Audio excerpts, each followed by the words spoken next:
Cross-switching, cross-hatching. As a playwright, I've used it. I've used it in my work, and it's influenced a lot of people along the way. You know, it's a way, I'm reflecting really what I learned in my barrios, you know, as I was growing up, that people used to speak, because they were Americanizing, they used to speak, you know, partly in Spanish or también en español, you know, it would go either way. But the thing is that it was fun, again, from a poetic sense, to be able to play with cross-switching, you know. And the thing is that it helped me as a playwright. I turned that negative into a positive. And the thing is that you've got to look into your own lives and begin to see what those elements are. America, has been said many times before, is a nation of immigrants. 100 years ago, around the time of Teddy Roosevelt, perhaps now we're into Taft, President Taft's administration, but just before that, they had an influx of all kinds of immigrants to come from Italy and came from Eastern Europe, basically. And there was this fervor of English only in the United States of America to insist that all these new immigrants had to learn English. I think it's a great idea. Everybody should learn English. You know, if you deny yourself the opportunity to learn English, you're denying yourself the opportunity to do business in the world as a whole, to travel, to learn about the world through English literature, all of that. Tremendous positive. And also learn how to do it properly. I had a great English teacher in high school. You know, he became my teacher 55 years ago. You know what? He's still my friend. He lives in Austin, Texas. His name is Ed Farrell. He became my speech and drama teacher. And when I speak English, what you're hearing is the sound of Ed Farrell. Because he used to take me and say, now Louis, you have to talk a little bit slower. What do you mean, teacher? You gotta slow down, slow down. Oh yeah, I can't. No, slow down, Louis.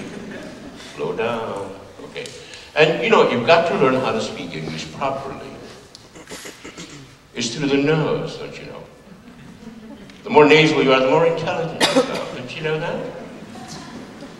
You sound very British, really. Dear, dear. You also have to open or close your mouth properly. You know, that has everything to do with the climate. Did you know that?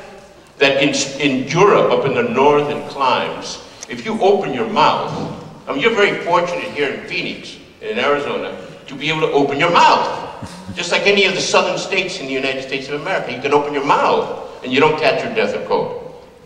But in Europe, up there in the northern climes, where it's very, very cold, people learn to speak without opening their mouths too much because that cold air can kill you, man. And so what you do is you learn to keep a stiff upper lip. You know what I'm saying? You try to speak without opening your mouth too much. And it's only the British who speak this way. Son los españoles también. Vale, vale, ¿cómo te va? No muevas el labio de arriba. Vale, vale, ¿cómo la? Anyway, whereas if you take English into the United States, then you get, when English came to these shores, and they moved from from the New England, you know, and moved south, well, the English speakers began to open their mouths until they got down to the south, honey. Mm-hmm. Well, you can speak and open your mouth, you know what I mean? It's a function of nature. And so here we are in Arizona. We've got a lot of snowbirds in Arizona. People that have recently arrived. I don't know how many of you have mothers, fathers, grandparents that have come here. I don't know how many of you are natives of Arizona. But I'm going to tell you, stick around for about 10,000 years the way my relatives have, and you're going to end up brown. Because that's nature. This is my response to the sun. I suck in a lot of sun here, okay? That's just nature. So, you know, every age and every period in history has to look at itself and analyze itself. The only way that I've been able to deal with the contradictions in my life, to be able to deal, how can you define a Mexican American? It seems like a contradiction in terms. To me, it's a redundancy. Because if you're Mexican, you're already American. Even though a lot of people don't accept that. They say, no, how can that be? Well, Mexico's been there a long, long time. And where did America come from anyway? The word supposedly came from Amerigo Vespucci, the cartographer who charted all of the continents, you know, of the Western Hemisphere. You know that, right? Amerigo Vespucci, you know that? It's interesting they chose his first name to name the continent. I mean, we're not in Vespuccia, you know. We're not Vespuccians. We're Americans, you know. If his name had been Roberto, this would be the United States of Bob, you know what I'm saying? You know, we'd all be Bobians, you know. I'm a Bobian, proud to be a Bobian, you know. No, but we're Americans, so isn't it interesting that suddenly there was a map maker in 1585 in Heidelberg, Germany, who suddenly labeled his map of the New World America, supposedly in honor of Amerigo Vespucci, rather than Christopher Columbus. It could have been Colombia. But the thing is that there was another place here, in what is today called Peru, that had another name. They had an interesting god leader there by the name of Tupac Amaru. You know Tupac Shakur? He was named Tupac Amaru Shakur. His mother named him Tupac Amaru Shakur. Tupac Amaru was an ancient god and a leader also in the Inca culture in South America. Now he was the feathered serpent. That's the way it translates in their language, Quechua. Feathered serpent, same as Quetzalcoatl, same as Mexico. Mexico means feathered serpent. Mexico is the land of the feathered serpent. And Tupac Amaru was the feathered serpent in South America. Do you know what they called his land? Amaruca. He was the king, the god of Amaruca, the land of the feathered serpent in South America. Now what is the feathered serpent? Quetzalcoatl. That's one of the things you can learn about in Chicano studies, if Chicano studies survives. What is Quetzalcoatl? It's one of the primal deities of American history. Now we all know about Hermes and Mercury, and we know about Jupiter. We know about Western civilization. We know about Greece. We know about the Greek gods and the Roman gods. But why not the Mayan, the Aztecs, the Inca gods? These are the roots of American culture. The American culture that's been around for 20,000 years. You know, Teotihuacan, San Juan Teotihuacan outside of Mexico City, was a city of 250,000 people in the time of Christ, making it one of the largest cities in the world at the time, if not the largest. It had a whole system of running water underneath certain buildings. Toilets with running water in the time of Christ. And yet the descendants of the people that built these ceremonial cities, 400 of them, across all of Mesoamerica, those descendants are now walking across the desert without papers, trying to come to the United States to become janitors or wash dishes or pluck chickens. You know how silly that is, ultimately? What is the American dream, and how big is the American dream? How big can we allow ourselves to dream? What is that dream all about? Democracy? Yes, okay. Representative government? Absolutely. The rule of law? Absolutely. The Constitution? I'm with it. We're all with it. You know, Mexico knew Spain was not just to the Indians at all. I know that from personal experience. My ancestors, my grandparents and great-grandparents fled Mexico in 1909 because there was a genocidal war being launched by the dictator Porfirio Diaz against all of the Indian tribes of Mexico. The Mayans in the Yucatan Peninsula and the Yaquis in Sonora, because they were resisting the encroachments of the government on their lands, had been resisting for 4 centuries. So finally Porfirio Diaz says, I have a final solution. I'm going to round up the whole tribe. I'm going to kill all of the young men of warrior age. And then I'm going to pack up the remainder, put them in boxcars, send them to Mexico City where they will be sold for $60 a head as slaves for the Henneken plantations in the Yucatan. And the reason they needed slaves there is because the Mayan rebels that had been caught in the Yucatan had been rounded up and sent to Cuba as slaves. And from there they were sent to Morocco. And from Morocco they went all the way to Germany. I don't know if you know it, but there were Mayan Indians that also died in the concentration camps during World War II in Germany. If you know your history, you'll understand how those currents work. But let's just deal with the fact that Mexico was not very kind to its Indians. So today you have villages in Oaxaca, this ancient seat of civilization, the site of Monte Alban, one of the wonders of human culture. Villages up in the mountains that are 70% empty because their people have left to come to the United States to work. It's economics, but it's also the fact that Indians in Mexico are still not completely enfranchised, that they still aren't allowed to participate completely in the process of democracy. Because New Spain, you see, was a colony. New Spain was a colony that was entrusted to the white men who ran the country. And those white men had bastard children with the Indian women. So Mexicans now come in every conceivable color under the sun. They have life, they have vitality, they have culture. But they've been struggling for 500 years for democracy, with the opportunity to define themselves. As a Chicano, I'm thankful to my grandparents and grandparents for coming to the United States, because it was here, as a Chicano, that I was finally able to participate in an open system where I could identify myself with liberation movements around the world, where I could finally trust maybe that if I voted for the right candidate, I could get him elected. And that process is still underway. It was also here that there was a possibility of developing a middle-class presence, because in Mexico, there were the rich and there were the poor, and that was it. There was no middle class. Then the Mexican Revolution came along, and a middle class started to develop. It's developing now. In the United States, when my parents and grandparents, even my grandparents came, there was a middle class. It was possible to think of joining the middle class. You know, when I left home, I was 18. I'd been living in the ghetto, in the barrios, the regular camps. I rented a room in a boarding house. I was going to San Jose State.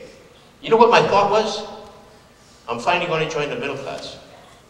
I was 18, I said, I'm finally going to be a member of the middle class. What did I mean by that? I meant that I wanted economic independence. I mean that I wanted the freedom to be able to educate myself more, and that I wanted the freedom to be able to participate in the society around me. The Chicano movement was part of the civil rights movement of the 1960s, and it was all about participation in the society around us. Now, the United States has some markers. 1776. Declaration of Independence, the creation of a free, independent nation. Yes, it was free and it was independent for white landowners, basically. We know that. Women had no power. Blacks were slaves. Indians were out of luck. And all the rest of the variations of the human race, gays and everybody else, were out of it. Forget it. So it was a very special designation as to who was going to be a citizen. But you know what? They planted a seed that caught fire with all the rest of the people, so that the women and the minorities can say, you know what, I'm equal too. And I'm going to make America live up to its promise. I'm going to make America live up to its promises of 1776 and allow me to be an American. Allow me to be free. Allow me to speak about my culture and my heritage, regardless of where I come from. If I'm Asian, I'm Asian. And we had to get through all of that crap of the 19th and 20th centuries, the Asian Exclusion Act, where Asians couldn't marry white people, where Asians couldn't own land, you know. There was a big Chinese village on the Monterey coast up until 1924. It was a great fishing village in California. They taught white men how to fish for abalone and all kinds of stuff. All this, they were fishing the riches of the Monterey Bay, you know, but that village was too successful, so it burned down mysteriously one night in 1924. You know what that place is now? It's called Pebble Beach. There's a golf course there now. Okay, so the Asians have had it just as bad as everybody else in this country. But you know what? White people have had it bad too.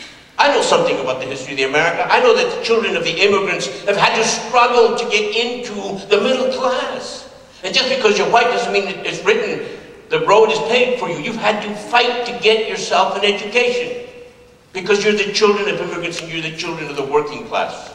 And if it weren't for the labor movement, a labor movement that I fought for with Cesar Chavez, because as a farm worker, as a kid who had been evicted from a labor camp at 6 years old, I still carried some residual anger. So in 1965, I went to Cesar Chavez and I said, you know, I want to start a theater up by and for farm workers. And he said, well, that's fine. He said, but there's no money to do theater in Delano. There are no actors in Delano. There's no stage in Delano. There isn't even any time to rehearse in Delano. You still want to do it? I said, absolutely, Caesar. What an opportunity. What I saw was the spirit of the movement that he had started, so I became a labor activist. I became a labor activist because I believed that the union was the only way that we could resolve the wage problem. And in becoming a union organizer, I began to identify with the whole of union history and labor history in the United States of America, with Joe Hill, you know, with the Wobblies. I identified with the working classes of America, and I said, you know what? These are my brothers and sisters. We are the America that has fought the good fight to create the middle class. But today we find ourselves in an America that is increasingly richer and poorer, and the middle class in the middle is beginning to disappear. That's not the America that my grandparents came to. That's not the America that I was born into. We have to defend the America that solidifies the middle. The America the civil rights movement fought for. Because America had made promises in 1776 that it had to fight again to fulfill in 1860 with the Civil War. Slavery had to be eliminated, and white and black people had to die in order to fulfill that dream. You know, a lot of people don't know that Mexicans were also involved in those struggles.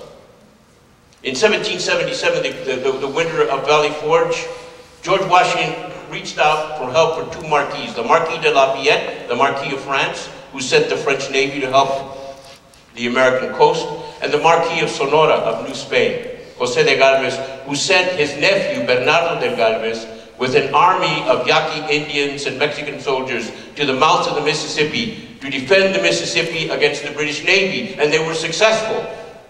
How were they successful? They prevented the British Navy from sailing up the Mississippi and attacking George Washington from the back. They protected George Washington's flank. Mexicans were involved in the American Revolution. People don't know that. I know that because I'm a student of history. I know that because I'm a writer and I'm interested in these things and I can share them with you. You know what that does for me? It gives me a claim to this country. I can lay a claim to 1776, lay a claim to the Declaration of Independence and say, yes, this cry was mine also. And I can lay a claim to the Civil War and say, yes, I fought spiritually in this war against slavery because I know what slavery is. And then 100 years after that, I participated proudly and personally in the Civil Rights Movement to complete the promises of 1860, because Jim Crow had been settled in between. And in the 1960s, I looked around and I said, you know what, I'm black. I'm a black man. And this civil rights movement is my movement. And I will follow Martin Luther King, and I will follow Malcolm X, and I will follow the nonviolence of Cesar Chavez in order to make America honest to itself. And so these are all learning points. But today we hear this cacophony of voices about, let's build a wall between Mexico and the United States. Are you kidding me? Mexico is the friend of the United States. Have you been to Mexico lately? Maybe you're afraid. You think there's a lot of violence. But there is a little bit in Juarez. I wouldn't go there, you know. But there are people that have families in Juarez, you know. I was there in Morelia a couple of weeks ago. My wife and I, the Morelia Film Festival, we walked the streets. I've been in Mexico City. Life goes on, you know what I'm saying? And if you walk around Mexico these days, any major city, what are you going to see? You see Starbucks. You see 7-Eleven. You see Kentucky Fried Chicken. You see Walmart. You see Costco. Excuse me, who's invading who? We are invading each other. I've often said in Mexico, and I'll say it here, the United States is pregnant with Mexicans. That may not seem funny to you. But the fact is that we're all pregnant with the future. And Arizona has become the epicenter of this earthquake. Arizona has become, logically, I think, the epicenter of the whole immigration question. And the fact that they are questioning ethnic studies here as something as if it's un-American has to be right up there with those people that used to wash out the mouths of little chicanitos for speaking Spanish on the schoolyard. That's the epitome of ignorance. It's the wrong way to go, folks. You might as well start outlawing then Greek history and Roman history and Western civilization. Let's not study Socrates anymore because that's un-American. The fact is that we need to open up the stoppers. You know, we need to open up and look at the world for what it is. Mexico's not going to go away. Physically impossible. The US and Mexico are there right next to each other. And chances are that your grandchildren are going to be Latinos. Does that thought scare you? Let me tell you something. The original Latinos were the Romans. And way a long time ago, 5,000 years ago, they conquered half the known world. They went out and conquered all of Europe. You know, and those gladiators, those soldiers, centurions, those Roman troops were Latins. They were Latin lovers. They made it all the way to England. You don't think they left a few Latinos in England? The English language is Latino. So let's watch our terms and what it is. What do we mean when we say Latino anyway? Why should an Indian like me, a Native American like me, become the emblem of Latino? Why am I a Latino? I'm an American. The Latinos are the Europeans. Now, can we exchange? Yeah, absolutely. Can we share? Absolutely. Do I appreciate and love what came out of Rome and Greece? Absolutely. England? Absolutely. I was an English major. Are you kidding me? My whole proposal as a Chicano writer was to learn to write in English. I got tired of people saying, can you speak English? ¿Cómo que no, cabrón? Seguro que sí. You know? My proposal was to be able to see if I could write in English what I felt in my heart. And what came out of that was Chicano literature. Mexican-American literature, if you will. Part of American literature. As a dramatist, I wanted to put it into English as well as Spanish. And hopefully it'll resonate around. My actos have been done in China, in Chinese. So something must be going in the work, in the right direction. But the fact is that America should not be the epicenter of hatred and ignorance and intolerance and misunderstanding, much as Arizona. America should be completely the opposite. Should be the absolute emblem of understanding and tolerance and smarts and the ability to be able to overcome obstacles, to be able to turn negatives into positives. And we certainly shouldn't turn our positives into negatives. We shouldn't destroy our middle class to allow the rich to get richer while the poor get poorer. That's a wrong way to go. But in order to maintain our country, we have to fight for it. Not violently. Stand up and speak. Stand up and be heard. Stand up and be counted. That's why I became a writer. That's why I became an actor. That's why I became a filmmaker. Grab hold of the instruments of our culture. A Chicano had never made it to Broadway before Zoot Suit got there. There haven't been too many since. But in 1979, we reached Broadway the way that Neil Armstrong reached the moon. You know what I'm saying? We've landed. We're in New York, and we're here on Broadway, and we're part of America. Same way with the Hollywood studios, you know, becoming a Hollywood filmmaker.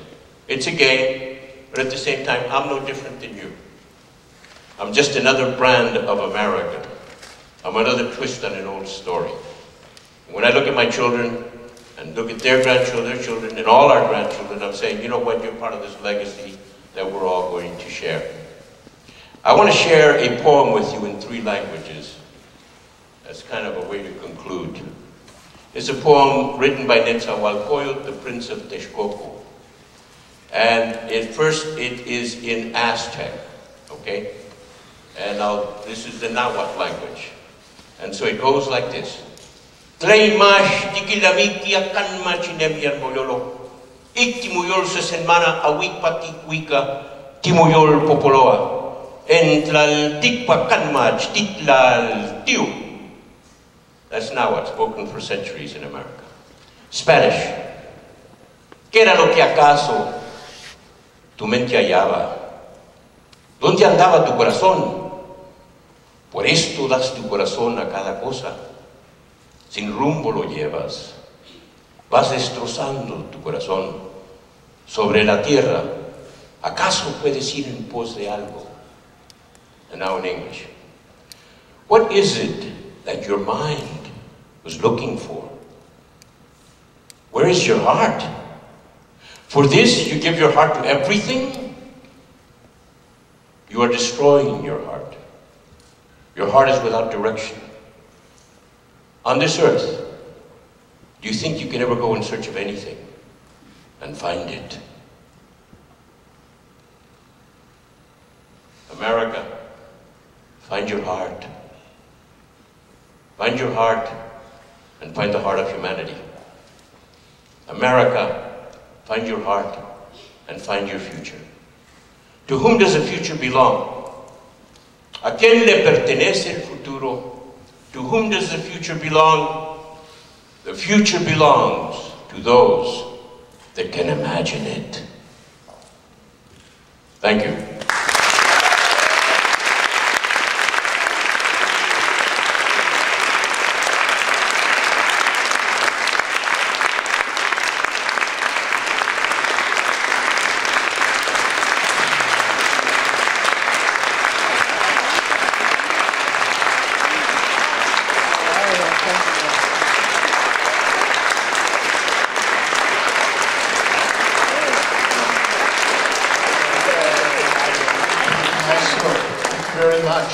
We still have 15 minutes, perhaps.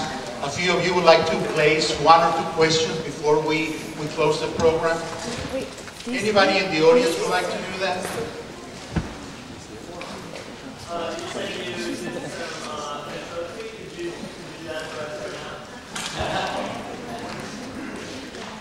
There's not too much left. I occasionally talked about moving my lips. That was the Ellie Nelson's voice, you know. Yeah.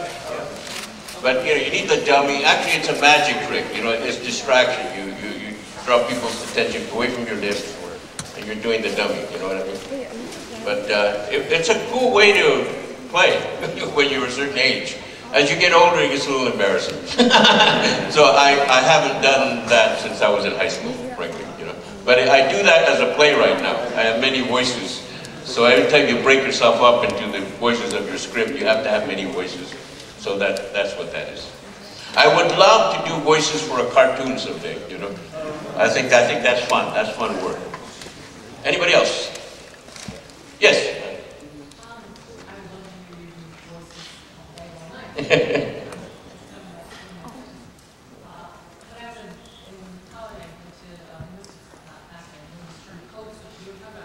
Yes, code switching.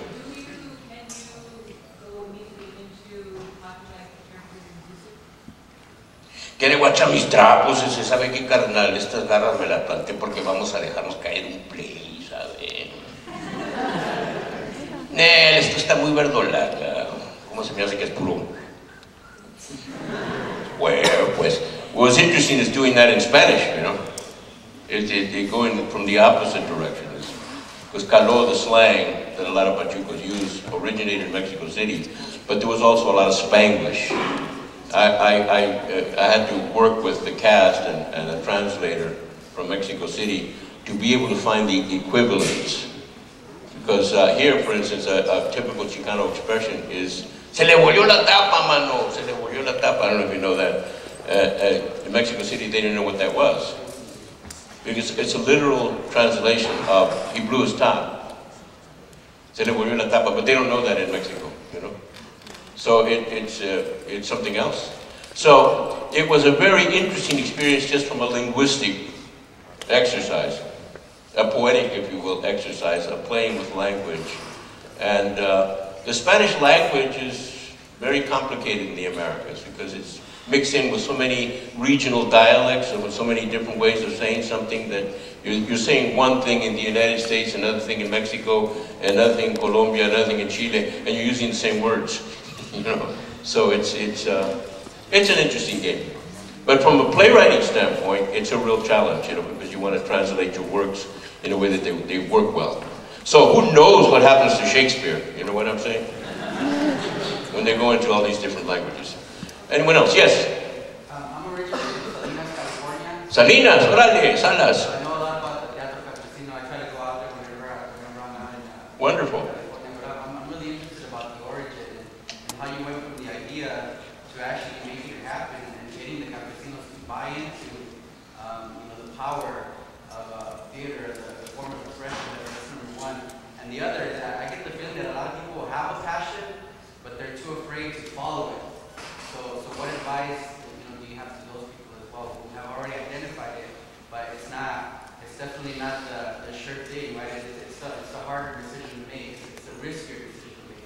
So those are the two questions: the origin of the teatro, the work with Cesar, and then how do you encourage people to follow that passion? Okay, good question.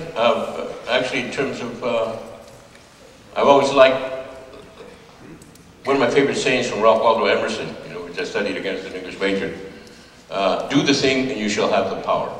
I mean, that's sort of the answer to a lot of doubts and fears and questions. Do the thing and you'll have the power, including dying, by the way. But the thing is that with respect to the Teatro Campesino, I had the double question that I was really talking to a bunch of campesinos. Well, I'll tell you what it was. Once I got to Delano, I went as a volunteer. And I worked on the picket line and just kept my eyes open to see what was happening. And then I posted a leaflet about 2 weeks into the strike on the office